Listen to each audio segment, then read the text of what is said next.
500-600 लोग नहीं थे यकीनन। आपने क्योंकि कहा हजारों जवानों का खून जो है वो वहां बहा नहीं, दिया गया। मैं मुझसे पूछा गया था कितने थे, मैंने कहा मुझे कैजुअल्टी नहीं पता, शायद हजारों का खून बहा से मतलब है उसमें जख्मी भी शामिल हैं। लेकिन जो डेड बॉडीज थी, मैंने कहा मेरा एक अंदाजा था कि तकरीबन शायद 1000 होंगी, लेकिन मुझे बाद में बताया गया कि ये तकरीबन कुछ 600 से ऊपर लोग थे जो शहीद हुए, जनरल परवेज जिनमें से मुशर्रफ ने सबकी कहा बॉडीज नहीं वापस ली गई। बॉडीज को नहीं वापस ली हमने। कुछ बॉडीज नहीं ली, शायद इसी वजह से कि कैजुअल्टीज नहीं बताना चाहते थे कितनी हुई हैं।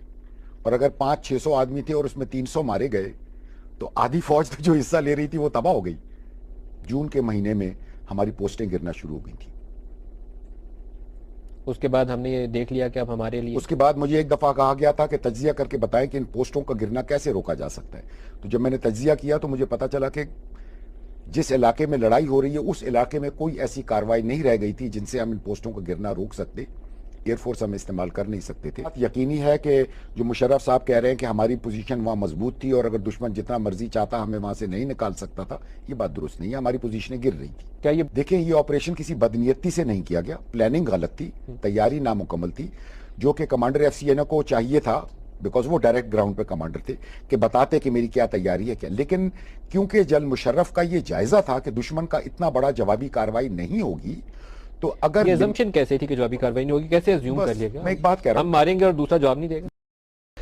सबसे पहले कारगिल से स्टार्ट कर लेते हैं क्योंकि बड़ी कंट्रोवर्सी उसी के दाएं बाएं घूम रही है। जनरल परवेज मुशर्रफ साहब से हमने पूछा कि क्या उस वक्त वजीर आजम से आपने इजाजत ली? उन्होंने कहा कि नहीं, इसकी जरूरत ही नहीं थी। एक छोटा लोकलाइज्ड इवेंट था एलओसी के ऊपर और वो गोली आए, एक तो जवाब में गोली मारनी है नहीं मारनी प्राइम मिनिस्टर से, तो इसकी इजाजत लेने की जरूरत नहीं पड़ती। आप कहते हैं कि सिवाय 4 के किसी को पता नहीं था। वो इससे जरा मुख्तलिफ कहानी बयान करते हैं। प्रोटोकॉल वाइज क्या चीज़ है, एसओपीज क्या थे, किस किस को पता होना चाहिए था? नहीं, मैं समझता हूं कि अगर उस नौयत का ऑपरेशन होता जैसा कि जनरल मुशर्रफ बयान कर रहे हैं कि अगर बॉर्डर पर गोली चल जाती या एक आध मोर्चे पे कोई झगड़ा होता कि ये लाइन ऑफ कंट्रोल के इस पार है या उस पार है, तो फिर तो किसी को बताने की जरूरत नहीं थी। ये एक नॉर्मल काम है जो लाइन ऑफ कंट्रोल पे कश्मीर में होता रहता है, मैं भी वहां रहा हुआ हूं। लेकिन ये इस नौयत का ऑपरेशन था नहीं, क्योंकि जो इसका अंजाम निकला वो सबके सामने है। कितना फिर जनरल मुशर्रफ खुद कह रहे हैं कि हमने कितना बड़ा एरिया कब्जे में ले लिया, एक टैक्टिकल ऑपरेशन के स्ट्रेटेजिक नताइज निकले, तो ये फिर छोटी सी नौयत की बात तो ना हुई। आप कहते हैं आर्मी रेगुलर्स को भेजा गया?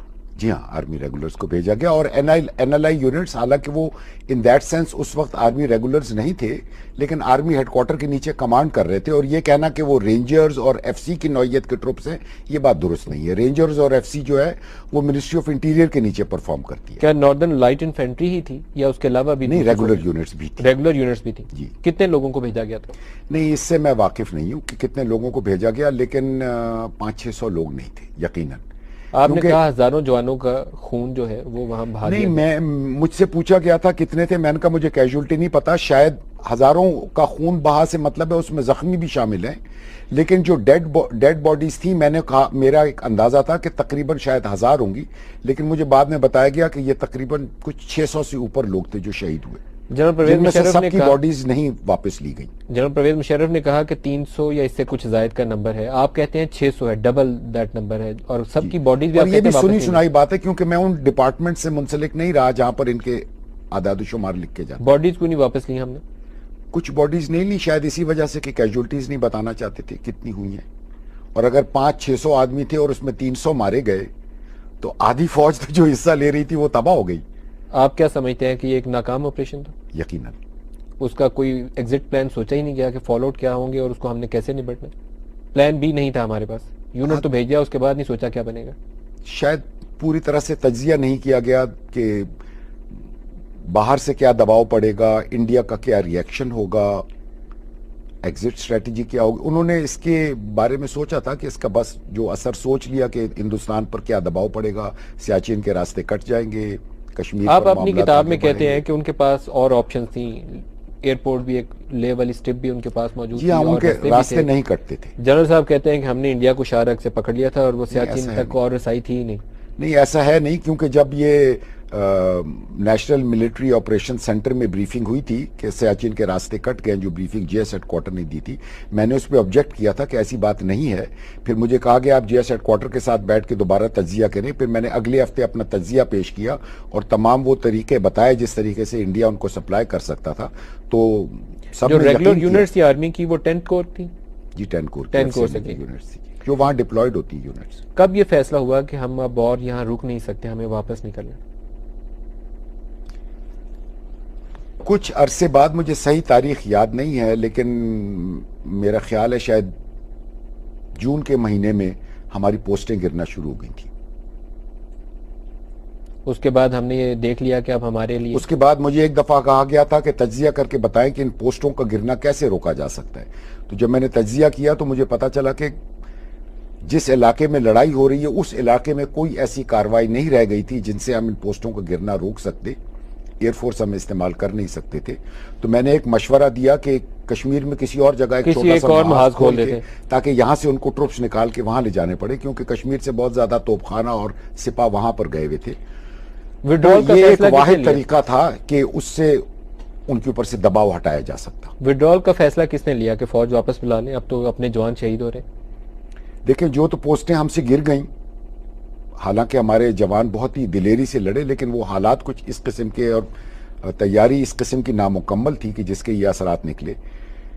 और बाकी फिर जब सीज फायर हो गया नवाज शरीफ साहब के अमेरिका जाने पर, तो उसके बाद फिर विथड्रॉल का फैसला हो गया। नवाज शरीफ साहब को अमेरिका भेजने में किसका रोल था, नवाज शरीफ का अपना या जनरल परवेज मुशर्रफ? मैं इस बात से वाकिफ नहीं। फौज ने इस पे, लेकिन ये बात यकीनी है कि जो मुशर्रफ साहब कह रहे हैं कि हमारी पोजीशन वहां मजबूत थी और अगर दुश्मन जितना मर्जी चाहता हमें वहां से नहीं निकाल सकता था, ये बात दुरुस्त नहीं है। हमारी पोजीशनें गिर रही थी। क्या ये बात दुरुस्त है कि हमारे साइड से सप्लाई लाइन डिस्कनेक्ट हो चुकी थी, हम अपने ही फौजियों को राशन और गोला बारूद देने में नहीं, इस तरह नहीं है।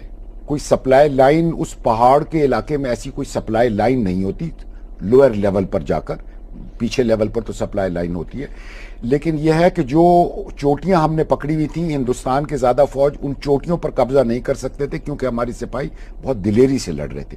तो वो उन चोटियों के इर्द गिर्द वाले वादियों और नालों के अंदर भर गए थे, जिनकी वजह से छोटे लेवल पर रसद उनको नहीं पहुंचाई जा सकती थी।